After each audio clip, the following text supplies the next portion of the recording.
민감한 어떤 그런 식물들은요. 그렇지 않은 식물들은 좀 어떤 화분을 사용하더라도 상관이 없겠습니다만은, 특히 채소류는 이런 숨구멍이 잘 때가 있는 것이 많이 나 있는 것이 유리하다는 걸 꼭 참고를 해주세요.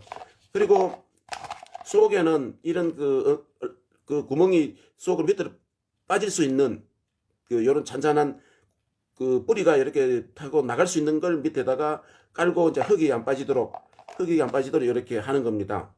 옆에는 그대로 뭐 어떻게 막을 수가 없으니까 하고, 화분은 이제 이런 크기의 종류별, 식물의 종류별로 이 화분의 크기가 이제 각각 다르겠죠. 그래 이런 것도 이 정도의 크기가 있고, 원래 대체적으로 저희가 가장 많이 사용한 사이즈인데요. 아래 위로 15cm, 옆에 직경은 15cm가 있고 18cm와 또 이렇게 높이가 18cm가 있고요. 그런 화분들이 이렇게 시중에 보면 있습니다. 화분을 구해가지고 이렇게 사용을 하시면 좋겠습니다. 그리고 좀 흙이 많이 담겨야 된다. 그러면은 이런 크기에, 이것은 지금 직경이 20cm와 이게 20cm, 옆으로가 20cm인데요. 이 크기는 화분이 이제 흙이 많이 담겨가지고 우리 식물에게 영양 공급을 좀 많이 필요로 하는 그런 작물들을 심는 것이죠. 그래서 이 측면 숨구멍이 통기성이 좋은 화분, 꼭 이 화분을 기억해 두셨다가 우리 시청자 여러분들도 한번 이런 화분을 이용해서 식물을 키워보세요. 채소들을 방 안에서 실내든 바깥이든, 바깥에는 겨울이니까 힘들고 이제 여름철에 재배를 하면은 상당히 재배에 도움이 됩니다.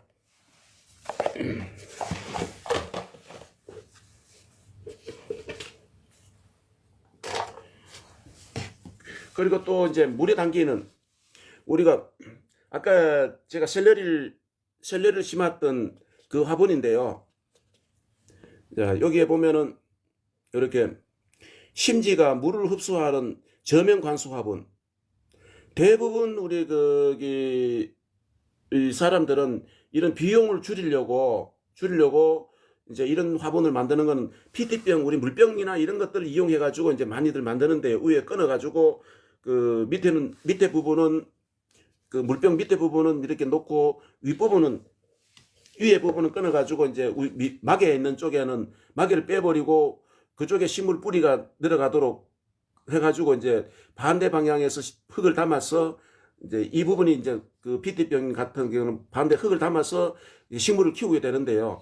근데 거기다가 PT병에다가 식물을 제가 키워보고 하니까 비용은 조금 줄일 수 있습니다만은 또 다른 인건비가 많이 투입이 돼요. 그걸 일일이 하나하나 칼로 끊어가지고 만들어야 되니까. 그리고 또 실내에서 그런 걸 키울 때는 보기가 또 좀 안 좋았어요. 이 PT병 이 속에는 이렇게 물이 담기는 것이 눈으로 보이잖아요.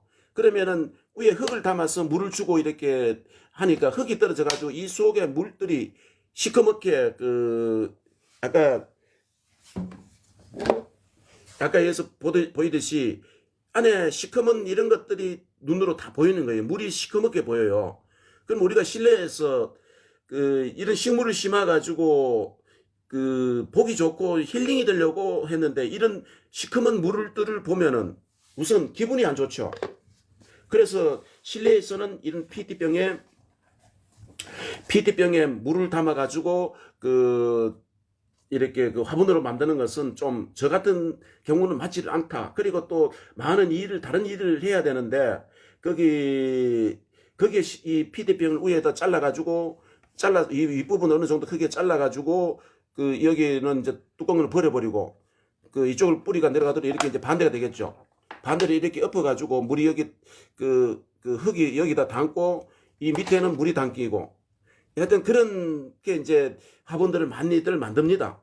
유튜브나 어떤 이렇게 소개를 그렇게 하고 있는데요. 저는 그 방법을 실외 같으면은 일이 별로 없고 한 분들은 그렇게 만들어 가지고 이 화분 하나가, 이런 소형은 지금 우리가 가격을 한 1,000원 정도가 가요. 1,000원 정도가 가는데 저는 이것이 아주 깔끔하고 정의 정돈도 잘 될 수가 있고 이렇게 하기 때문에요.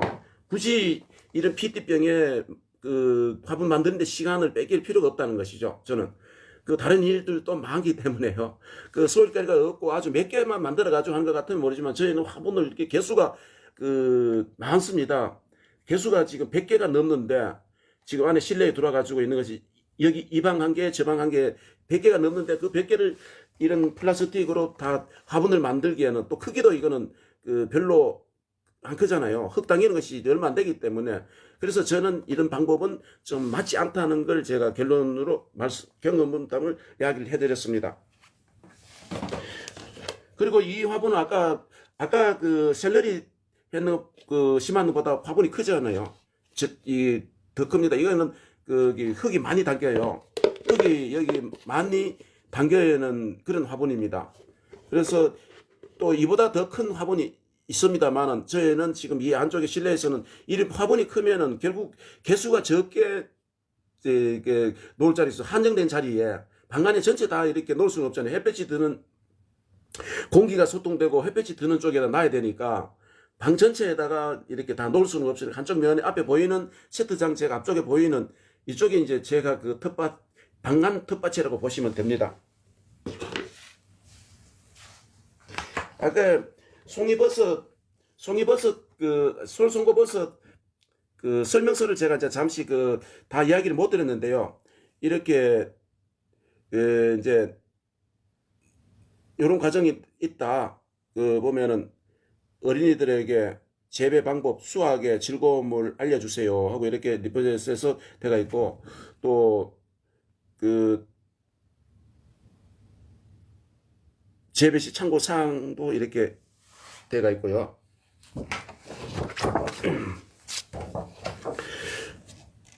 또 솔송 이렇게 키웁니다. 해서 순서별 이렇게 잘 되어 있습니다.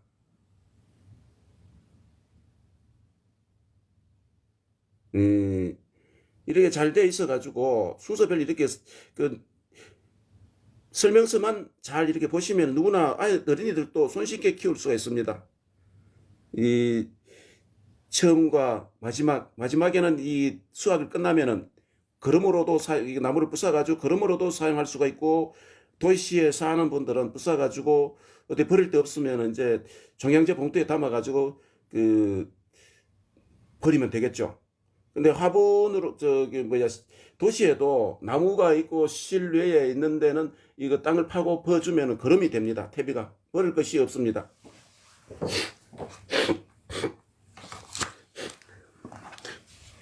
또 식물을 건강하게 키우는 방법은 아까 설명드렸다시피 그 물 관리가 중요하고 또 공기 소통이 그 중요하고 그 햇볕이 하루에 어느 정도 햇볕이 들어와야 된다는 거고 이 세 가지가 기본에서 가장 중요합니다. 햇볕이 또 제대로 들어오지 않는 곳에 식물을 키우게 되면은 얼마 이게 못 가죠. 또 이 우짜란다든지 어떤 문제점이 많잖아요. 식물은 그 햇볕을 봐야만이 건강하게 자랄 수가 있습니다. 영양 관계랑 다른 것은 그 다음 문제고요. 식물이 일단 햇볕, 공기, 물, 수분을 이 세 가지는 기본적으로 잘 맞아야 맞게끔 관리를 해야 된다는 걸 꼭 잊지 마세요. 저는 그러면 여기다가 식물을 키우는데 16가지 원소 중에 16가지를 다 이렇게 사용할 수가 없어요. 16가지를 그 작은 텃밭 큰 농업 같으면은 그런 거 이제 큰 대량 포대를 사놓고 구입해 놓고 이제 집에서 제조를 해가면서 이제 식물에게다가 이제 그런 연면 살포를 하기도 하고 관주를 하기도 하고 이렇게 해서 식물을 이제 그 성장시켜서 수확물을 얻을 수가 있는 것이죠. 근데 도예지에서도 방법만 조금 다르다 뿐이지 소면적이라도 필요한 거는 다 갖춰놓고 이렇게 식물에게 투여를 시켜야 됩니다. 그러면은 제가 여기에 병을 예방하는 살균제라 그러잖아요. 병을 치료하고 예방할 수 있는 거는 살균제는 그 곰팡이균을 억제시킬 수 있는 프로폴리스를 이제 사용을 하는데 사람이 먹는 그 프로폴리스를 가지고 하면 비용도 많이 들고 그 좀 형평성이 맞지 않겠죠. 사람도 먹기가 힘들고 하는 프로폴리스는 비용이 비싸잖아요. 그걸 물에다 타가지고 작물에다가 매번 뿌려준다는 것은 비용 부담이 너무 많이 되기 때문에 이제 좀 고려를 해봐야 될 문제인데, 그래서 좀 그걸 그 프로폴리스를 원재로 한 농업에 사용될 수 있도록 그 친환경 농업이라든지 바로 살포를 해가지고 그 수확을 해도 괜찮는 그런 프로폴리스를 원재를 한 그런 제품을 구입을 해가지고 이 농작물에다가 농업을 많이 할 때 그렇게 사용을 했고, 또 프로폴리스를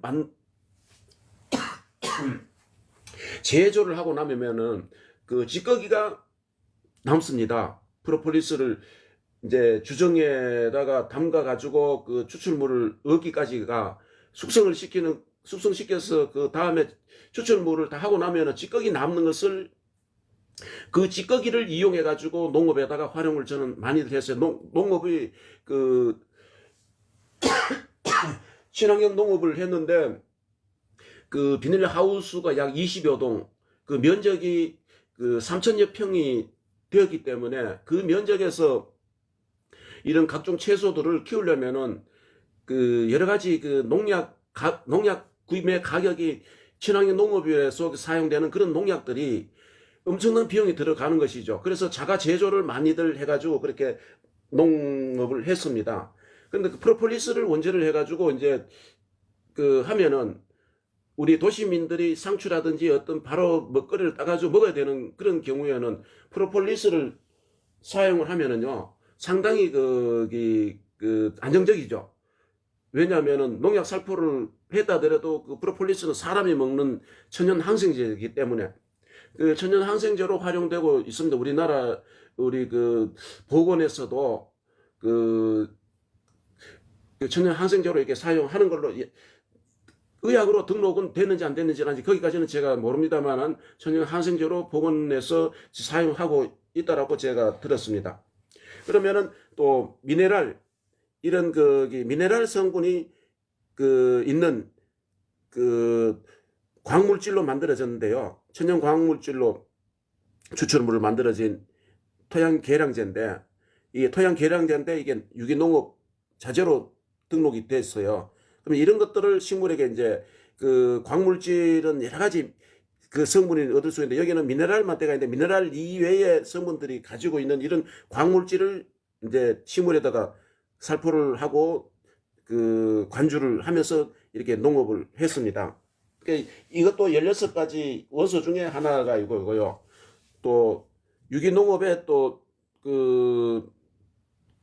등록이 된 규산은 우리가 주로 그 벼에 사용하는 그런 원소구나라고만 알고 있잖아요. 근데 이것도 벼 쪽에다가 등록을 했지만 이게 모든 식물에 규산이 필요합니다.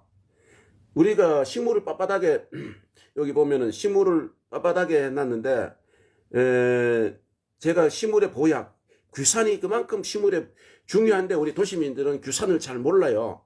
그 칼슘만 알지.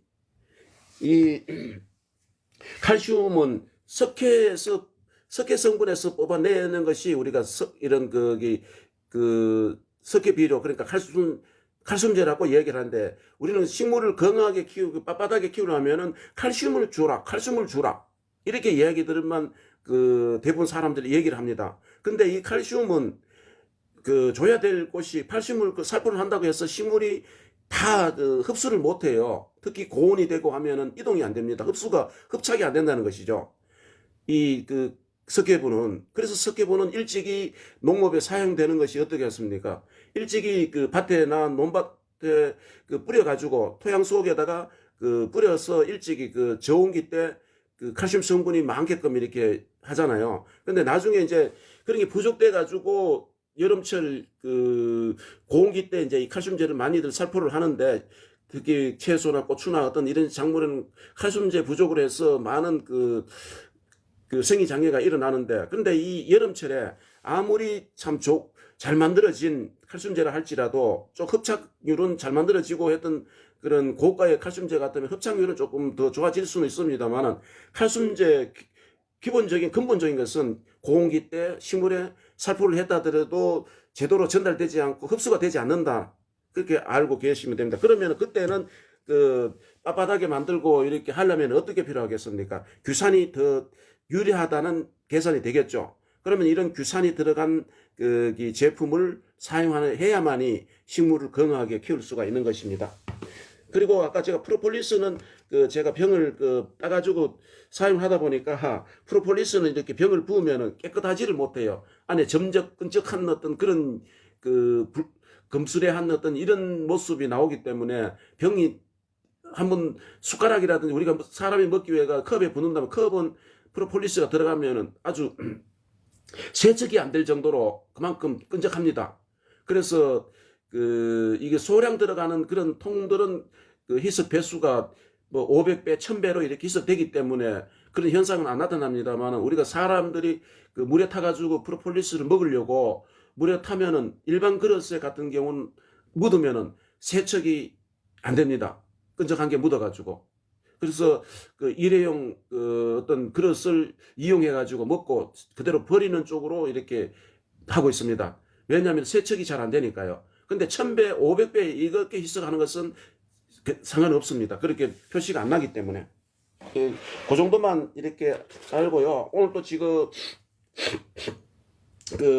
방송 시작한 지 벌써 한 40분인 여분이 지금 다 돼 가는 것 같은데요. 마지막으로 한 가지만 더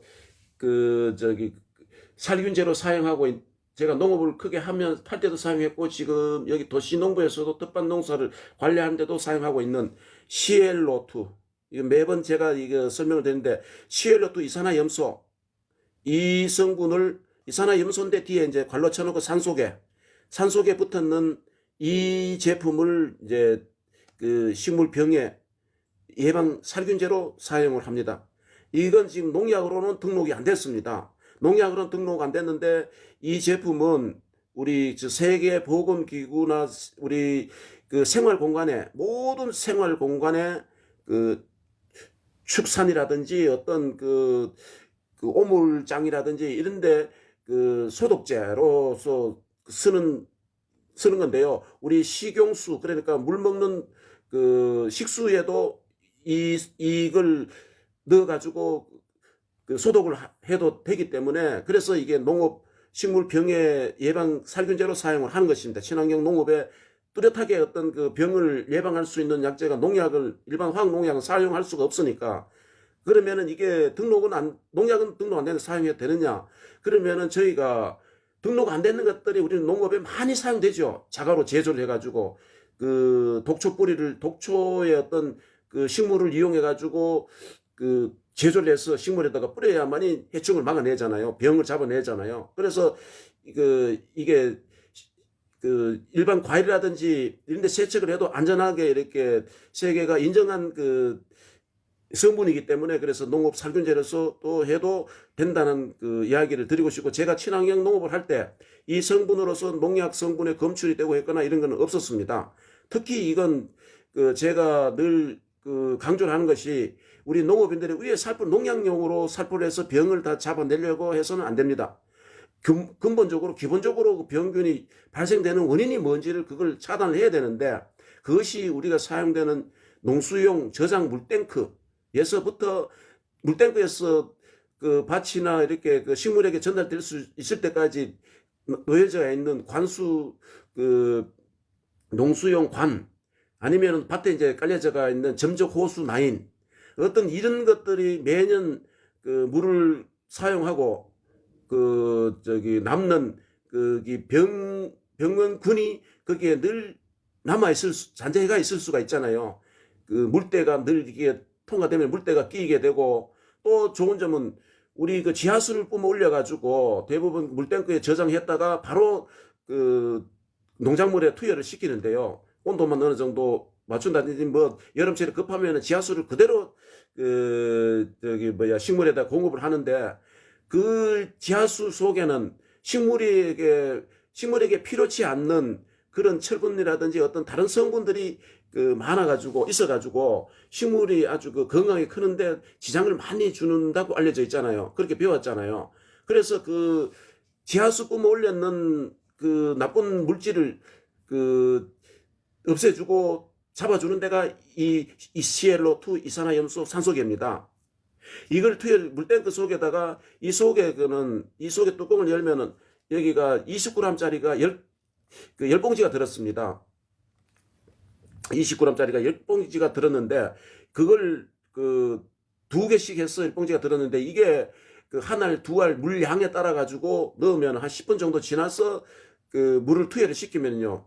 물이 들어가면서 이게 녹고 또 물통에 넣으면 한 10분 정도 기다리면은 빨리 녹아요. 그러면 녹으면은 그 물을 농수용으로 사용하면은 각종 병균을 예방을 하고 또 물 라인을 통해가 들어가면서 나쁜 그 병균을 많이 예방을 할 수가 있는 것이죠. 그러면은 병을 유발시켰던 청고병이라든지 어떤 여러 가지 어떤 그런 좋지 않는 병을 예방을 이 제품이 예방을 해준다는 겁니다. 그래서 도시에서도 이제 이걸 병의 약으로 제가 이거 정으로 돼가 있다고 알약으로 돼가 있거든요. 알약으로 돼가 있는데 그걸 매번 이렇게 가루를 만들어가 사용하기 힘들어서 제가 가루를 만들어가지고 이 속에다가 담아놨어요. 가루를 담아놨는데 이제 비닐봉지에 넣어가지고 근데 이게 공기가 안 들어가도록 해야 돼. 매번 이거 뚜껑을 열고 이렇게 하면 공기가 들어가가지고 속에 들어간 제품들이 이제 좀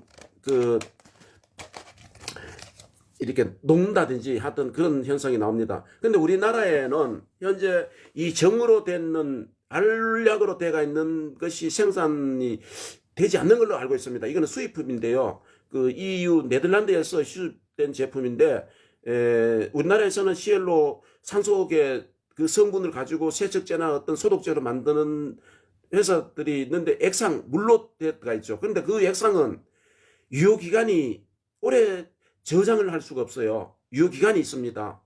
유효기간이 있어가지고 그 생산했는 날짜가 오래되면은 몇 개월이 지나고 하면은 효능이 많이 저하된다라고 알려졌기 때문에요. 그래서 제가 이런 알약을 추천드리는 겁니다. 집에서 구입을 해놓고 바로바로 사용할 수가 없잖아요.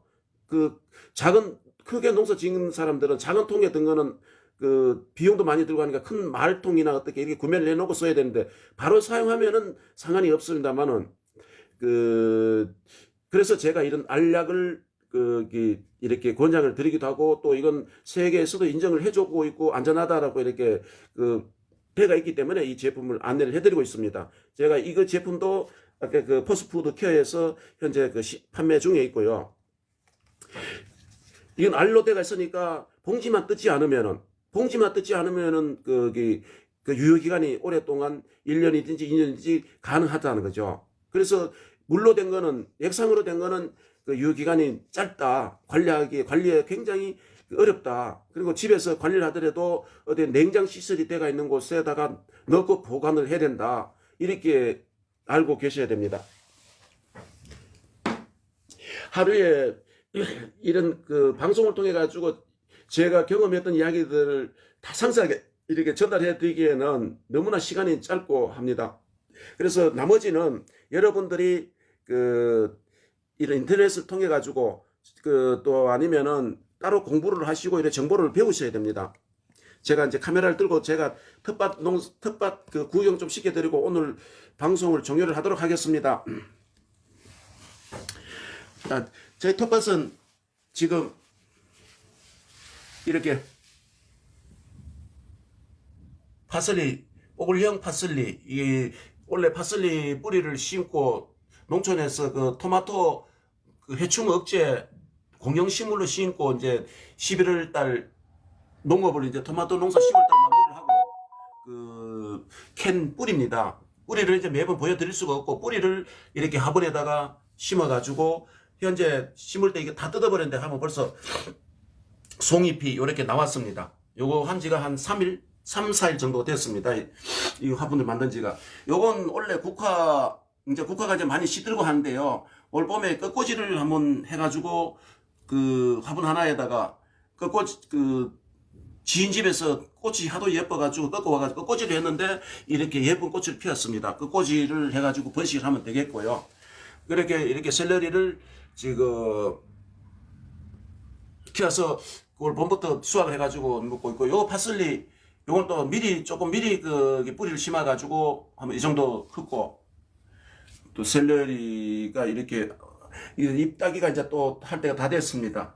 그러니까 이런 그 식물들을 오늘은 제가 시간 많이 경과돼 가지고 보이기만 해서 이렇게 지나가겠습니다. 이런 것들을 이거는 옥천행두인데 그 저쪽 방 하나는 옥천행두가 채워져 있습니다. 옥천행두, 스테비아, 그 오색고추 이런 것들이 심어져 가지고 그 파슬리는 매번 제가 이 파슬리를 재배를 2006년부터 2017년까지 파슬리 재배를 하면서 이 약초와 같은 그런 그 식물이라는 것을 알게 되었습니다. 이 파슬리는 우리나라 사람들은 장식용인 걸로만 알고 있습니다만은 파슬리는 우리나라 한식에 어디 활용을 안 해도 될 것이 없을 정도로 다 활용해서 먹으면 정말 우리 그 몸에 이로움을 많이 주는 비타민 A와 C가 많이 있는 그런 채소입니다. 야선 채소고 그 약초와 같은 그런 채소입니다. 그리고 요 양대파를 이렇게 이제 내 생활 공간에다 키우면요 심신이 이렇게 안정적일 수가 있습니다. 불면증이 있거나 한 사람, 저는 지금 잠을 불면증으로 인해 고생은 하지 않습니다만은 이 안에 향기가 좋고 또 이걸 키우면 바깥에서 키우다가 제가 지금 안으로 들여가지고 자라면은 배가 묵고 이렇게 했는데 지금 2번을 10월 달에 심어가지고 2번을 베었습니다. 2번을 베었는데 지금 뭐 또 덜 자라면은 이거 쏟아버리고 또 새로 심으면 되겠죠. 그리고 우리 집에 방 안에 또 아파트가 있습니다. 아파트형 쪽파. 지난해에는 여기다가 대파를 심어가지고 이렇게 그 자라는 걸 베먹고 했는데 올해는 쪽파를 한번 심어봤습니다. 쪽파를 심어가지고 이 옆에 화분에 이렇게 색상이 나는 거는 거름기를 너무 많이 섞어가지고 물이 줬더니 이렇게 흘러가지고 이런 모습들입니다. 여기는 그 속에는 물을 채워주는 공간이고요. 그 식물에게 위에만 이렇게 마른다 해가지고 물을 많이 주면 안 되게 있는 게 화분입니다. 물을 주면서 이 식물이 시들이해지나 안 되나 이런 걸 보면서 그 물을 공급을 해야지 계속 물을 주면은 뿌리 쪽에는 병들 온다는 거. 그걸 꼭 명심하시기 바랍니다. 바깥에는 이게 3층 그 주차장인데요. 앞쪽에는 이제 잘 안 보입니다만은 이 창문 너머에는 화단으로 돼가지고 방 2개 쪽 넓이만큼 방 2개 길이에 그 화단에다가 원래 그 이런 그 상추랑 여러 가지 식물들을 바깥에서 키웠습니다. 그래서 이것도 바깥에서 이렇게 크다가 제가 안을 들여가지고 이렇게 성장시키고 있는데 벌써 또 수확할 때가 됐네요. 요 앞전 며칠 한 4, 5일 전에 수확했던 방송을 제가 한 적이 있는데 이 방송을 지켜보신 분들은 그때 수확할 때 모습을 보시리라 봅니다. 이 속에는 상추가 5종류가 지금 현재 이렇게 심겨져 가지고 관리되고 있습니다. 여기는 속에 물을 넣어 가지고 물을 계속 채워 놓는 것이 아니고 한 번씩 물을 공급을 안 하고 이놈들이 시들이해질 때까지 강하게 이렇게 또 시들게 했다가 또 생존을 했다 생기가 돌도록 물을 공급하고 이렇게 합니다. 자, 요건 계란 코스모스라고 제가 이렇게 적어 놨는데 이게 이름이 맞는지 모르겠습니다. 지금 꽃이 이렇게 피고 있고 키가 많이 컸는데요. 제가 방을 들이면서 그 중간 정도까지를 베어버렸습니다. 베어버리고 이렇게 쓰러지지 않게 이렇게 기둥을 씌워가지고 이렇게 했는데 지금 이렇게 꽃이 이렇게 꽃봉오리가 피더니 이렇게 꽃이 피었습니다. 그리고 우리 방에 이제 저쪽 방에 방 하나에는 이 스테비아가 현재 저쪽 방에는 이렇게 크고 있는데 이 스테비아가 자라면은 올 봄에 이렇게 위에 비어가지고 그 위로 한 20cm 이상 남기고 위로 비어가지고 벤 것은 우리가 먹거리로 이용했죠. 스테비아는 아다시피 그 설탕 대용 식물이죠. 설탕 대용 식물을 이렇게 해가지고 현재 줄기가 방 안에 이제 그 휴면 기간이 있는가 봐요. 이놈들. 저도 방 안에다 넣어가지고 원래 처음이기 때문에 이 줄기가 이놈은 지금 좀 생기가 있고 한데 줄기가 말라요. 줄기가 다 말라가지고 그 죽는 것처럼 이렇게 고사가 되는 것처럼 보여가지고 화분을 제가 몇 개를 털었어요. 죽는다 싶어가지고 왜 이렇지 하고 털어보니까 이 줄기는 지금 현재 생을 마감을 해요. 1년 컸던 자랐던 이 줄기는. 근데 속에가 다른 그 식물들처럼 이게 새싹이 돋아나고 있다는 거. 그러니까 뿌리는 살아가 있으면은 이게 위에 거는 고사를 채도 줄기는 다 꺾어버려도 그 이듬해 물 관리만 수분만 맞춰주면은 내년 봄에 가서 이렇게 새싹이 다시 이렇게 돋아난다는 거. 여기 새싹이 지금 이렇게 돋아났죠. 요 작은 거처럼. 그래서 다시 이렇게 월동이 된다는 거 방안에서. 그래서 알게 되었습니다. 줄기는 이 줄기가 내년에 다시 이렇게 성장하는 것이 아니고 한 해 생존하고는 지가 생을 마감하고 이 영양분을 밑으로 보내가지고 겨울철에 이제 그 월동이 되도록 이놈들이 그렇게 하는 걸 지금 알게 되었습니다. 그리고 아까 이 국화꽃을 이제 이게 생을 마감이 이놈도 이제 그 꽃이 아주 화려했는데 한참 동안 좋은 모습을 보여줬는데 이제 이놈도 시들해져 가지고 여러분들에게 이제 곧 보여드리지 못할 것 같습니다. 그래서 이제 국화꽃꽂이를 제가 이렇게 2개를 원래 해봤습니다. 이 겨울철에 뿌리가 내릴지는 제가 모르는데 만약 겨울철에 뿌리가 내린다면은 저렇게 그 꽃이 다 진 다음에 줄기를 좀 꺾어가지고 이렇게 그 꽃꽂이를 하면은 번식이 되겠죠. 좋은 꽃들은, 식물들은. 자,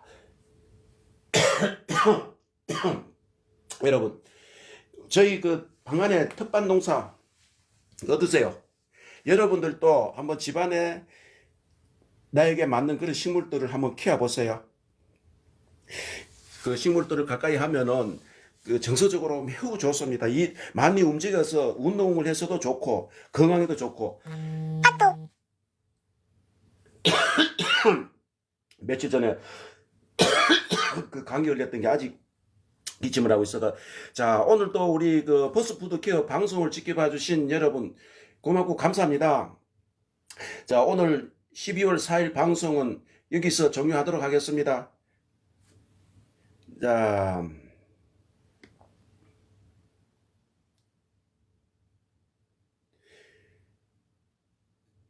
자, 여러분 오늘 남은 시간 건강한 생활 되시고 행복하세요.